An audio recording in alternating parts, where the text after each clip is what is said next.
La batalla por tu mente, por Nahum Rosario. Narrado por Fernando Dizac. Introducción. Algo que el Espíritu Santo está despertando en la Iglesia es la realidad de la batalla espiritual en la cual estamos involucrados los cristianos. Por todos los países hay un énfasis sobre lo que se ha llamado guerra o batalla espiritual. Como consecuencia de esto, los cristianos están asumiendo una posición militante en su vida espiritual.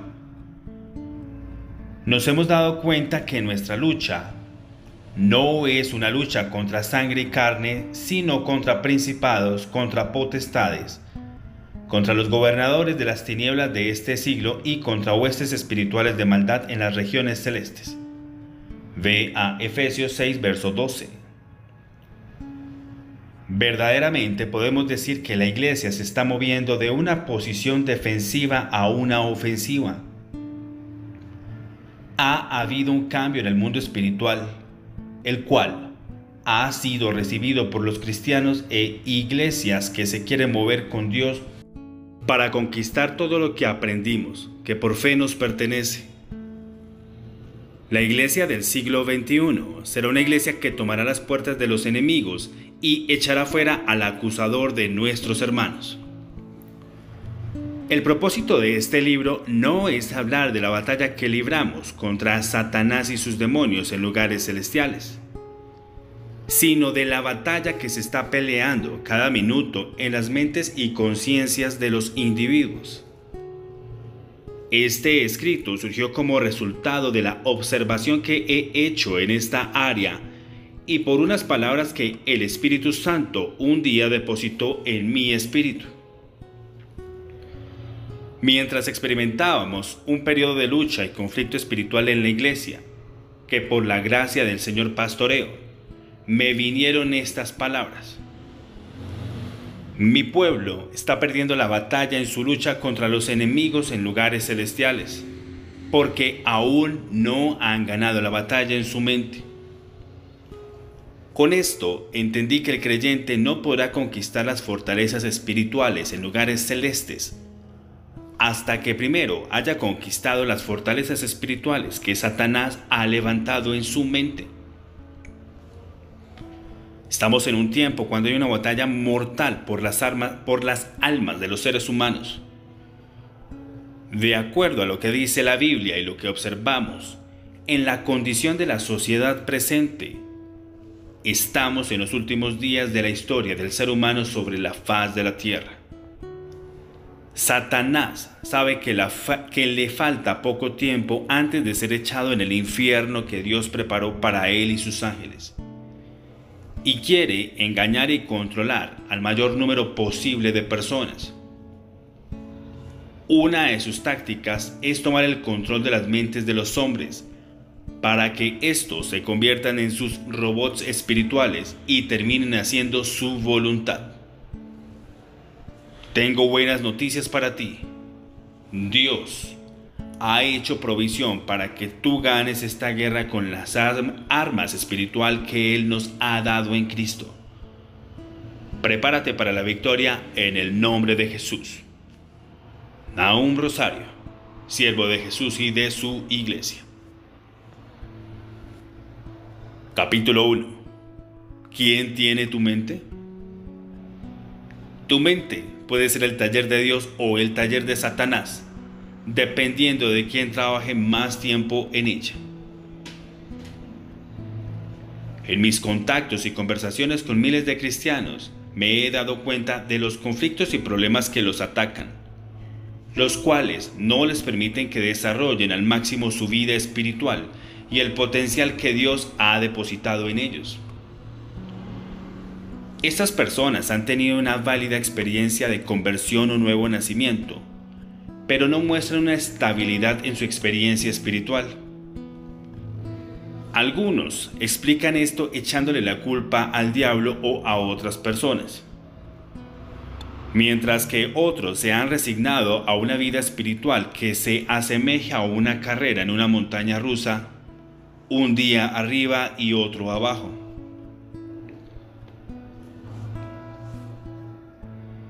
Parte de este problema estriba en que se ha pensado que lo único importante en la persona salva es el estado de su espíritu y que las demás áreas de nuestra personalidad se arreglarán por sí solas. Esto no es así, porque la Biblia habla de nuestra salvación como una obra integral que afecta a las tres áreas del ser humano: el espíritu, el alma y el cuerpo.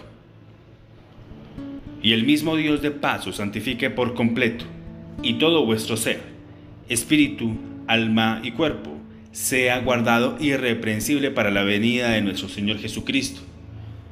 Primera de Tesalonicenses 5:23. Amarás al Señor con toda tu mente.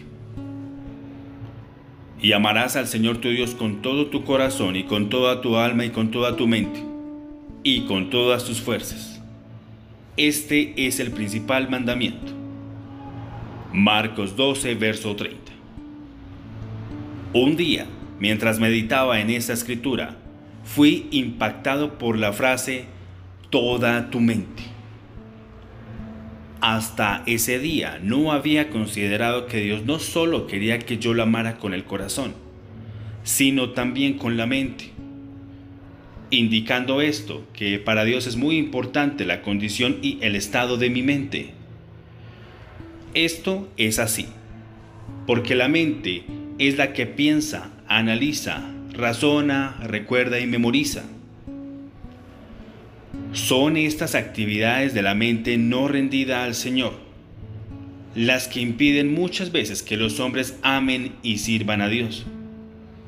Nunca progresaremos en la vida espiritual a menos que nuestra mente se ponga en armonía con la de Dios.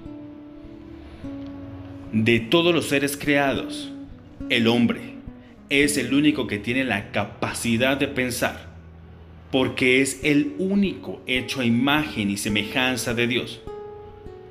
Por esta razón, Él tiene capacidad de decisión, selección y libre acción. No es secreto que algo que Dios le dio al ser humano para que le sirviera y le adorara, se ha convertido en el mayor obstáculo para que éste le conozca y disfrute las muchas bendiciones que Él quiere darle. Lo que acabo de decir no solo aplica a incrédulos y ateos, sino también a cristianos que han querido vivir una vida nueva con una mente vieja que está en enemistad contra Dios. Si queremos cumplir el primer y más importante mandamiento de Dios, tenemos que prestar atención al estado de nuestra mente. Es imposible poder amar al Señor con toda la mente si una parte de ella todavía no se ha sometido a su voluntad. A tales personas le podemos aplicar las palabras del apóstol Santiago. El hombre que es de doble ánimo es inconstante en todos sus caminos. Ve a Santiago 1, verso 8. Otra posible traducción sería: el hombre que es de doble mente o el hombre con una mente dividida. La inconstancia espiritual que observamos en tantos cristianos es resultado de una mente dividida. Con una parte trato de agradar a Dios y con la otra sigo teniendo comunión con el mundo. Éramos enemigos en la mente. Y a vosotros también, que erais en otro tiempo extraños y enemigos en vuestra mente, haciendo malas obras, ahora os ha reconciliado. Colosenses 1:21. Pablo nos dice claramente en esta escritura que antes de ser salvos, nuestra mente estaba en enemistad con Dios, al pensar independientemente de Dios, lo que nos condujo a hacer obras pecaminosas que nos separaban de Él completamente. El problema del hombre pecador no es lo que hace, sino lo que piensa, porque lo que hace es consecuencia natural de lo que él piensa. Esta es la realidad de la condición del hombre desde que pecó en el Edén. Fue por esta razón que Dios se arrepintió de haber hecho al hombre. La Biblia nos dice: y vio Jehová que la maldad era mucha en la tierra, y que todo designio de los pensamientos de ellos era de continuo solamente el mal. Génesis 6, verso 5. Aunque hoy hemos sido reconciliados con Dios por medio de la sangre de su Hijo Jesús, todavía podemos decir que en nuestra mente hay designios de pensamientos que nos quieren llevar a mantener una vida independiente de Dios. La información de experiencias, prácticas y recuerdos de la vida pasada combate dentro de nosotros para controlarnos y mantenernos en cierto sentido en enemistad con Dios, aunque seamos salvos. Si queremos agradar a Dios, tiene que haber un cambio en nuestro modo de pensar y de actuar. De acuerdo a Efesios 2:30, éramos hijos de ira porque vivíamos cumpliendo los deseos de la carne y de los pensamientos. Debemos entender que la carne por sí sola no puede desear nada, a menos que primero reciba la orden de la mente, que fue la primera que lo deseó. En este particular, el pecador no tiene otra alternativa que ser esclavo de sus pensamientos, porque él está totalmente alejado y extraño a la vida de Dios. El creyente tiene la ventaja de poder controlar sus pensamientos, porque tiene a su disposición los medios para hacerlo: la vida de Dios, la palabra y el Espíritu Santo. El creyente que no se aprovecha de estos medios para detraer sus pensamientos al control de Dios es un cristiano miserable que nunca podrá disfrutar al máximo la comunión con Dios. Si la mente no está en comunión con Dios, estará en amistad con el mundo. Esto mete al cristiano en un gran problema, porque la Biblia es muy radical en este asunto al decirnos: oh almas adúlteras, ¿no sabéis que la amistad con Dios, que la amistad con el mundo es enemistad contra Dios? Cualquiera, pues, que quiera ser amigo del mundo se constituye enemigo de Dios. Véase Santiago 4, verso 4. Yo no quiero encontrarme en la disyuntiva de ser un hijo de Dios y a la misma vez ser su enemigo. Para evitar esto, tomemos una decisión de hacer algo con nuestra mente, para que no solamente estemos reconciliados con Dios en nuestro espíritu, sino también en la mente. La mente en las cosas de arriba. Si, pues, habéis resucitado con Cristo, buscad las cosas de arriba, donde está Cristo sentado a la diestra de Dios. Poned la mira en las cosas de arriba, no en las de la tierra. Vea Colosenses 3, verso 2. Dios espera que la persona que ha nacido de nuevo ponga su mente en las cosas del Espíritu. La razón que nos da Pablo para esto es que hemos resucitado con Cristo. Es el poder de resurrección en nosotros lo que nos capacita para redirigir nuestra mirada o nuestra mente hacia las cosas de Dios. Cuando la Biblia dice que pongamos la mira en las cosas de arriba, no se nos está dando una sugerencia, sino un mandamiento. En esta carta, el apóstol Pablo está corrigiendo a los cristianos de Colosas, que creían que podían controlar los apetitos de la carne por medio de mandamientos humanos. Vayan a Colosenses 2, del 20 al 23. Ha sido este tipo de enseñanza lo que ha causado frustración y derrota a miles de cristianos que están tratando de tomar victoria sobre su cuerpo, sin antes haber renovado su mente con la palabra de Dios. El camino hacia la victoria empieza cuando la persona sabe y entiende que ha recibido una vida superior, que lo capacita para despegar su mente de las cosas de la tierra y poner su mente en las cosas de arriba. Es solo cuando hacemos esto que podemos descubrir los tesoros de la vida de Jesús, la cual está escondida en Dios. Es humanamente imposible entender esta realidad a menos que cambiemos nuestras prioridades y tomemos una determinación de buscar primero el reino de Dios. Todo empieza con una determinación en nuestra mente, de comenzar a pensar pensamientos que estén de acuerdo con el propósito de Dios para nuestras vidas. Es en vano tratar de controlar los deseos e impulsos de la carne si primero no tomamos control de los pensamientos que la activan.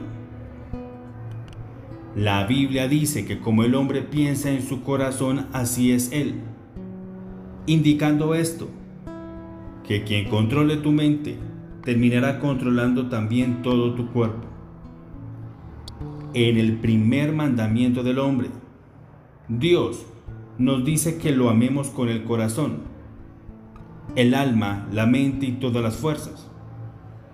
La última área con la cual Dios nos dice que lo amemos es con las fuerzas, o sea, con el cuerpo. Notarás que no podrás amar a Dios con el cuerpo hasta tanto lo hayas amado con la mente. Es la voluntad de Dios que experimentemos una salvación integral, donde todo nuestro ser es santificado o separado para servir al Señor. Un mejor pacto. Por lo cual, este es el pacto que haré con la casa de Israel después de aquellos días, dice el Señor. Pondré mis leyes en la mente de ellos y sobre su corazón las escribiré, y seré a ellos por Dios y ellos serán a mí por pueblo. Hebreos 8, verso 10. Hoy vivimos en un nuevo pacto, el cual fue instituido con la muerte y la resurrección de nuestro Señor Jesucristo. Este pacto es superior al viejo, al pacto que fue instituido por Moisés en el Sinaí, porque promete un cambio radical en el individuo que lo acepta. Vemos en esta escritura que ese pacto es efectivo en la medida que la persona permita que Dios ponga sus leyes en su mente. Notarás cuán importante es recibir la palabra de Dios en la mente, para que entonces la misma sea escrita en el corazón. Recuerda que Dios no hace nada en tu vida que tú no desees. Cuando tomes una decisión de poner la palabra de Dios en primer lugar, Dios la pondrá en tu mente y la escribirá en tu corazón. Si entendemos bien esta poderosa promesa de Dios, nos daremos cuenta que Dios está buscando un pueblo que camine en el poder y la autoridad del nuevo pacto. Aunque seamos salvos por la sangre de este pacto, tenemos que darle continuidad al mismo, recibiendo las palabras y promesas de ese pacto en nuestra mente y en nuestro corazón. Cuando tomemos esto en serio, el dominio de Satanás comenzará a derrumbarse en nuestra mente y podremos servir a Dios en la nueva vida del Espíritu. No olvides que Dios cumplirá su parte del pacto si tú cumples la tuya. Dios desea establecer una relación especial con nosotros, donde lo veamos a Él como nuestro Dios personal y podamos disfrutar todas las bendiciones que Jesús compró para nosotros en la cruz del Calvario. ¿Entiendes ahora cuán importante es que nuestra mente esté bajo el control y la autoridad de Dios? Satanás quiere tu mente. Si le preguntamos a cualquier persona quién tiene tu mente, la respuesta inmediata será yo mismo. Tanto creyentes como pecadores creen que ellos pueden ejercer un dominio absoluto de sus mentes sin ninguna intervención externa.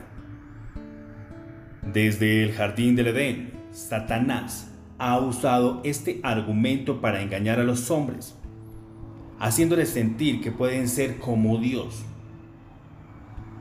Esta es una de las premisas del humanismo, que el hombre puede ser bueno o malo por sí mismo, sin ninguna intervención exterior de un Dios o un diablo. Como consecuencia de este razonamiento, ciertas escuelas de pensamiento dicen que el mal y el bien no son otra cosa que dos estados mentales, los cuales se pueden resolver con una buena dosis de afirmación positiva del bien que reside en todo hombre. Aunque esto suena muy bonito, no es lo que la palabra de Dios enseña. De acuerdo al apóstol Juan, el mundo entero está bajo el control del maligno y es influido en su cultura, su filosofía, su política, su economía y hasta en su religión. No es un secreto que Satanás, que es el Dios de este siglo y el príncipe de la potestad del aire, está en una competencia constante con Dios por controlar los espíritus, mentes y cuerpos de todos los seres humanos. Aunque no sea popular decirlo, es una realidad que el diablo y sus demonios tienen y ejercen control en y sobre estas tres partes de la persona que no le sirve a Dios en espíritu y en verdad. Posiblemente la persona que esté leyendo y oyendo este libro sea un cristiano nacido de nuevo y se esté haciendo la siguiente pregunta: ¿será posible que aún siendo yo un creyente en Jesús, Satanás pueda ejercer algún tipo de influencia en mi vida? Hay dos pruebas contundentes que indican que esto sí es posible: la palabra de Dios y la experiencia diaria de millones de cristianos en todo el mundo. Aunque muchos creyentes viven en una fantasía espiritual donde creen que si ignoran al diablo, él los ignorará a ellos, la realidad es otra. Si a alguien Satanás quiere destruir y oprimir, es a los hijos de Dios, porque en esa forma él trata de avergonzar a Dios. Pero como él no puede con Dios, trata con aquello que está más cerca del corazón de Dios: sus hijos, comprados con la sangre de Jesús. No ignoremos que Satanás tiene un plan definido para atacar al cristiano en todas las áreas. Estamos conscientes que Satanás no puede entrar al espíritu del creyente, pero puede fustigarlo desde afuera para deprimirlo y debilitar. La mente no solo puede ser oprimida, sino que puede ser ocupada por Satanás en lugares estratégicos. Es por eso que Pablo nos aconseja lo siguiente: no deis lugar al diablo. Y Pedro añade: resistid al diablo y de vosotros huirá. Satanás sabe que mientras un cristiano no renuncia a su fe en el Señor Jesús, no hay forma posible que él pueda entrar a su espíritu. Ya que Satanás perdió el lugar de señorío que ocupaba en el espíritu del cristiano, ahora su blanco favorito es la mente. El enemigo conoce muy bien el funcionamiento de la mente humana y sabe que si él logra mantener su fortaleza en la mente del creyente, sucederán cuatro cosas. El espíritu renovado no tendrá libertad de expresión.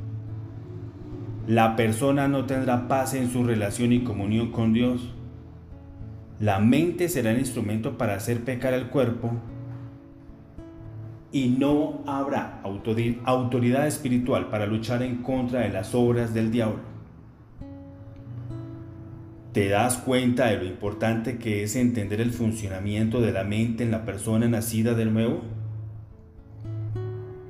La mente es el campo principal de batalla del Hijo de Dios. Es ahí donde se decide su victoria o su derrota. Si camina en santidad o camina en la carne. Si tendrá un cuerpo sano o un cuerpo enfermo. Es una realidad espiritual que quien ocupe más lugar y más tiempo en tu mente será quien la tendrá y la controlará para la ventaja de su reino. Tú decides si es Dios o es el diablo. ¿Por qué tengo luchas? Esta es una de las muchas preguntas que se hacen personas sinceras que quieren servir al Señor cuando descubren que la vida cristiana no es siempre un jardín de rosas. A veces, personas que no entienden este conflicto han optado por separarse del servicio a Dios porque el mismo Satanás los ha convencido de que no son salvos, porque si fueran salvos no tendrían tantas luchas. El propósito de este libro no es ni darle gloria al diablo, ni meterte miedo, sino que te hagas consciente de la importancia de renovar, santificar y entrenar tu mente para la victoria. Recuerda que Dios no ha hecho ninguna provisión para que haya derrota en tu vida cristiana. Tú puedes tener la victoria en la batalla de tu mente, porque para eso fuiste diseñado por Dios.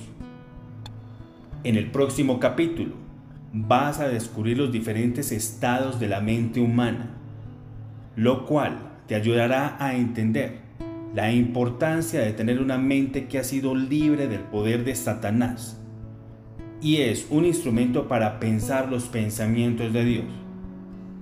Dios quiere que cada uno de sus hijos pueda tener una mente libre de toda influencia satánica, la cual pueda ser usada para pensar los pensamientos de Dios.